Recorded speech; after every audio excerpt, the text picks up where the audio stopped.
Hey, thanks for making it to Veterans Info Tap. I'm glad you made it. The top 5 claims that you could possibly file for to drive up your disability rating.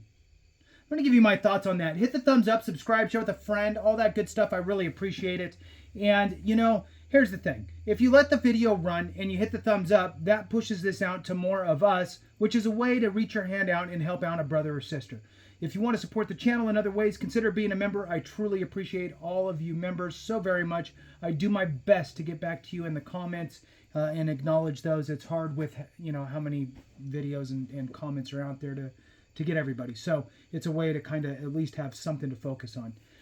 Now, with that, the top 5. Now, I'm going to start this, and I never talk about this, but I'm going to here. In my past, for over a decade, I've been in the veterans benefits world as a profession, as an actual, employee, right? So a paid position, veterans benefits.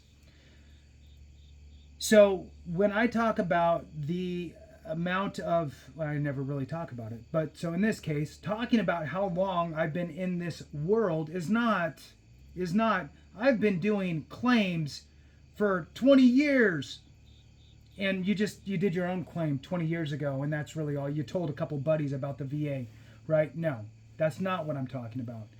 I'm talking about real, like, knee deep in it, working claims, hundreds and hundreds and hundreds, thousands of claims a year, hundreds and hundreds of claims going through the office every single month, that type of stuff. Now, I'm only going to focus on just the claim stuff. So I look at veterans benefits kind of in a 3, for me personally, my own experience, in 3 separate buckets. And it's just the different tip of the spear, right? Veterans benefits is a big umbrella. There's a lot underneath it. So one is employment. So I was in the employment world for veterans and spouses and reservists, helped basically start up an organization within the state that helped veterans out there. Okay, so really worked at that organization as full-time, as part-time, as a liaison, as a contributor in different ways, as a confidant. All right, so did that. Then I was the director of a nonprofit helping at-risk and homeless veterans, right? So either homeless or at risk of becoming homeless. Ran that nonprofit for a couple big counties with total population, probably, I don't know, maybe over 200, maybe 2 million total population. Veteran count was probably, I don't know, 130,000 or so veterans within those 2 counties. Obviously not everybody's homeless, but was busy enough. Then I was a veteran service officer running an office actually for a couple counties, and did that again for quite some time. So that's where I'm coming from when I'm talking about all of this various benefit stuff. I also was on countless commissions and committees and different aspects regarding veterans benefits and so forth as well. So that's kind of where I'm coming from when I talk about this stuff. And I just wanted to front load this a little bit. For those that are already turned off, sorry. I just want you to know that it's not coming from, just some Joe that helped a couple people. All right, so top 5 claims. The answer is you're not going to like, okay? Who cares? Who cares what the top 5 are if they have nothing to do with you, right? It's one of those little pet peeve things that I have where it's like, look, teach me how to fish, I can fish, right? If you start telling me, that whatever is the top claim, well, if I don't have that, it really doesn't matter. So tell me, break it down on how I need to file the claims that I can actually win, right? The things that I actually have that I could tie to my time in service. How about tell me that? Because that is something that I can actually take with me and something that I can actually share with others. Give me a little bit of a peek behind the curtain, if you will. So I don't really care what the top 5 are. I care what you have. And that's the approach that I have when I do this, because I guess that it kind of comes from my background, which is why I explained it. Right? So I would never sit down with somebody or have any of my staff at any point in my past sit down with somebody and say, here's the top 5. Doesn't matter. Who cares? Who cares what the top 5 are? Let's figure out what your top 5 are, right? So when I talk to somebody, just kind of off the top, there's a couple different routes that happen, right? One is the person who's like, well, I don't really need it, right? So then you got to overcome that. Okay, if you've landed on this video, you're probably already past that aspect of, I don't need it or want it or I don't rate for it or whatever it is. So you're beyond that. Now you're just wondering like what you can actually even claim and get filed, get your claim approved with the VA, get service connected for, all that stuff. So with that, the thing that I always suggest anybody to do is if they're in this mindset of thinking about what can I file for, what will take me to the next level, what did I miss, is there anything else that I could file for? No matter where you're at in this process, right, whether it's your first claim you're prepping for or you've already filed 5 claims and you're just trying to think about, is there anything else that I could add to this? Is there anything that I may have missed? Always put in an intent to file. Put in an intent to file. Put that in place. You can call the VA directly and tell them, hey, I want to put in an intent to file. You can start a claim online, and that will trigger an intent to file as well. But basically, preserve that effective date so you can work on whatever you're working on and know that you have that in place. As long as you file your claim within 1 year, you have a great potential of getting everything back paid to that date. So now, if you don't have it, you should be ordering your service treatment records. Very important. You should flip through that because there may be something in there that you can use. Now, why is it important to get those? Well, because it's part of the 3 things that you need to successfully get service connected, right? Now, I'm going to throw presumptives out of the window on this because presumptives are easy. If you have it and you served in a location, if you have the condition, you served in a specific location that warrants that condition, then you're just service connected. So I'm not going to talk about those. Everything else, though, is what we need to think about. So the 3 things for a successful claim, and those that have watched for a while already know, it's time and service creates that window of opportunity. 2, you need to have a diagnosed condition, right? You don't go anywhere without a diagnosed condition. Should be chronic in nature or have some sort of residual effect, some sort of an ongoing problem. The 3rd thing is a nexus, the link between the condition and your time in service. It's not so much prove that the military caused this, but rather prove that it manifested during your time in service or as a result of your time in service in some way, shape, fashion, whatever.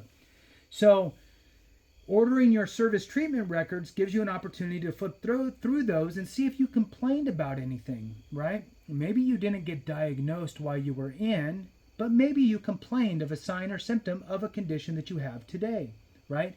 Maybe you checked a box that said heartburn, right? So maybe you have GERD.